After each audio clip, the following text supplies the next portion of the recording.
गुनाह उस वक्त हो जाता है जब गरीब और मजलूम मुसलमान खड़ा हो जाता है। तो चाहे मोदी हो, तेजस्वी हो, नीतीश कुमार हो, वो इस बात पर मुत्तफिक हैं कि सीमांचल से इंसाफ नहीं करेंगे और कभी भी आपकी सियासी लीडरशिप को भरने दिया जाएगा। इसीलिए धोखा देकर, आपकी पीठ में खंजर मारकर, आपके वोटों से मुंतखब शुदा, आपकी दुआओं से मुंतखब शुदा चारों विधायक को इन्होंने खरीद लिया। अब बताइए कौन जिम्मेदार है अगर आज बिहार में बीजेपी की सरकार है? तेजस्वी से पूछेंगे तो तेजस्वी बोलेंगे चाचा हमको छोड़कर चले गए। नीतीश कुमार से पूछेंगे तो अल्फाज चाप चाप कर बोलेंगे हम मर भी गए तो नहीं जाएंगे, अब कह रहे हैं कि हम यहीं रहेंगे। यानी नीतीश कुमार, अगर गिरगुट और नीतीश कुमार को सामने रखा जाए तो गिरगुट कहेगा कि मुझे इससे शर्म आती है। इतना रंग बदलते हैं नीतीश कुमार। सुबह में जो बोलेंगे शाम तक चाचा पलट जाएंगे।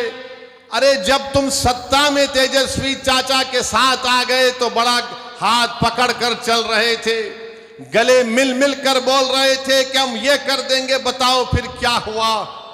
क्या सीमांचल की जनता से इंसाफ हुआ? क्या सीमांचल में यहां पर आप ही के इस विधानसभा में यहां पर 2 अनुमंडल की जरूरत थी? क्या एक अनुमंडल खुला?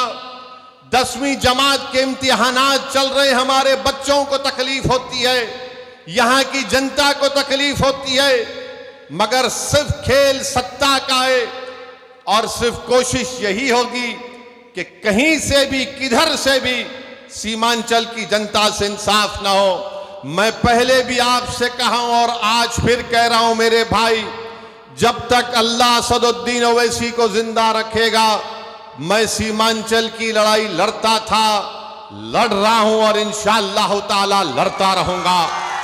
सीमांचल की आवाज कभी खत्म होने वाली नहीं है।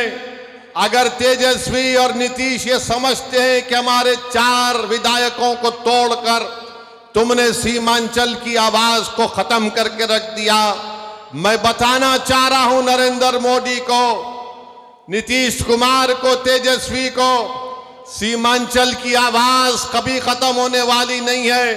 तुम तीनों इस बात को सुन लो, जब 2024 के लोकसभा के इलेक्शन होंगे तो इंशाअल्लाह ताला भारत की सबसे बड़ी पंचायत लोकसभा में सीमांचल की जनता अपने इंसाफ के लिए, अपने मान और सम्मान के लिए, अपनी गीरत के लिए सीमांचल की जनता इंशाअल्लाह ताला अख्तरुल ईमान को यहां से अपना एमपी बनाकर लोकसभा में भेजाएगी और अख्तरुल ईमान सीमांचल जिंदाबाद का नारा लगाएगा, लोकसभा में सीमांचल के इंसाफ की बात करेगा।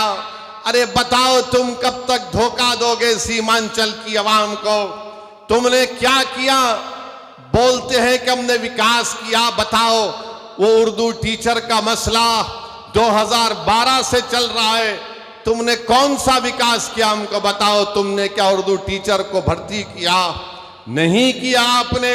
मेरे भाई आज आप देखते हैं कि देश में, मुल्क में किस तरह का माहौल है, फिरका परस्ती अपने उरूज पर है। नरेंद्र मोदी ने भारत की राजनीति से मुस्लिम अक़लियत को बिल्कुल ही दूर करके रख दिया।